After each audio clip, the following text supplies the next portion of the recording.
दोस्तों, जैसा कि आप लोग जानते हैं कि पेट्रोल हमारी ज़िंदगी में बहुत अहमियत का हामिल है। हम अपनी रोज़मर्रा ज़िंदगी में इसका बेइंतहा इस्तेमाल करते हैं और ये कहना भी गलत नहीं होगा कि पेट्रोल के बिना हमारी ज़िंदगी गुजर बसर करना नामुमकिन साबित हो रहा है। दोस्तों, ये वीडियो दिलचस्प होने वाली है, इसलिए वीडियो को शुरू से आखिर तक मुकम्मल देखें और हमारी हौसला अफजाई के लिए एक लाइक ज़रूर कर दें। दोस्तों, क्या आप जानते हैं कि आज हम जिस हिसाब से पेट्रोल इस्तेमाल कर रहे हैं, इस हिसाब से पेट्रोल सिर्फ 40 या 50 साल के बाद ख़त्म हो जाएगा। इसी सोच के साथ सऊदी कंपनी अरामको ने ब्लू अमोनिया मुतारिफ करवाया है ताकि तेल की बढ़ती हुई मांग को पूरा किया जा सके। दोस्तों, ब्लू अमोनिया एक मुकम्मल माहौल दोस्त फ्यूल है जिसके मुतालिक आप हमारी इस वीडियो में जान सकते हैं, जिसका लिंक नीचे डिस्क्रिप्शन में दे दिया गया है। दोस्तों, जो पेट्रोल हम अपनी गाड़ियों और दूसरी चीज़ों को चलाने में इस्तेमाल करते हैं, इसे कुदरती ज़राए से हासिल किया जाता है, जिसे ज़मीन और समंदर की गहराई से खुदाई करके निकाला जाता है। इसके बाद हासिल होने वाला तेल कच्चा तेल या क्रूड ऑयल कहलाता है। इसी कच्चे तेल को मज़ीद प्रोसेस करके डीजल, पेट्रोल, ग्रीस, मोबिलाइल और मिट्टी का तेल हासिल किया जाता है।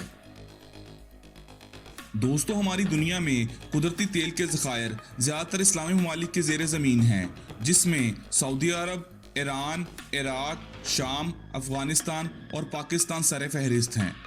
दोस्तों, समंदर से तेल निकालने के लिए फ्लोटिंग रिफाइनरी लगाई जाती है, जबकि ज़मीन से तेल निकालने के लिए कुएं बनाए जाते हैं। लेकिन चूंकि कच्चे तेल को निकालना और प्रोसेस करना बेहद मुश्किल और महंगा अमल है, इसलिए हर मुल्क तेल की पैदावार में हिस्सा नहीं ले पाता। दोस्तों, सबसे पहले तेल निकालने के लिए मुंतखब करता मुकाम पर ड्रिल करके गाढ़े तेल को ज़मीन से बाहर लाया जाता है, जिसके बाद इस तेल को रिफाइनरी यानी तेल प्रोसेस करने वाले यूनिट में लाया जाता है, जहां कई बार इस कच्चे तेल को फिल्टर करके मज़ीद प्रोसेस करने के काबिल बनाया जाता है। अब इस गाढ़े तेल को बड़े बड़े सिलेंडर्स में गर्म किया जाता है, जहां पेट्रोलियम मसनूआत को अलग अलग दर्जा हरारत पर गर्म करके पाइप के जरिए अलग कर लिया जाता है। जैसा कि पानी का बॉइलिंग पॉइंट 100 दर्जे होता है, इसी तरह कच्चे तेल से डीजल निकालने के लिए इसे 260 दर्जा हरारत पर गर्म किया जाता है और 40 दर्जे पर हमें पेट्रोल हासिल होता है। ये दर्जात कच्चे तेल पर मुनहसिर होते हैं, इसलिए हर रिफाइनरी के अलग अलग SOPs होते हैं।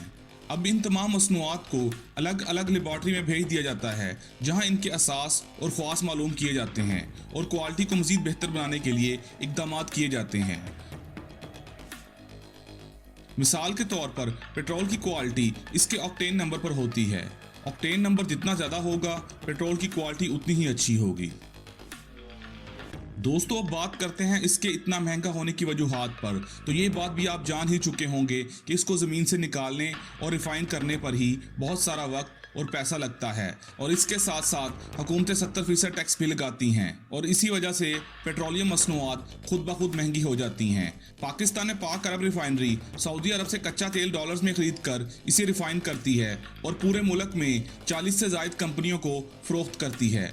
लेकिन पाकिस्तान और इस जैसे कई ममालिक में तेल की कीमत का तयन ऑयल एंड गैस की रेगुलेटरी अथॉरिटी करती है। दोस्तों, अगर आपको मेरी ये वीडियो पसंद आई तो वीडियो को लाइक करें, कमेंट बॉक्स में अपनी राय को ज़रूर शेयर करें, चैनल को सब्सक्राइब करें और आने वाली वीडियोज़ की इत्तला सबसे पहले हासिल करने के लिए बेल आइकन को प्रेस करें।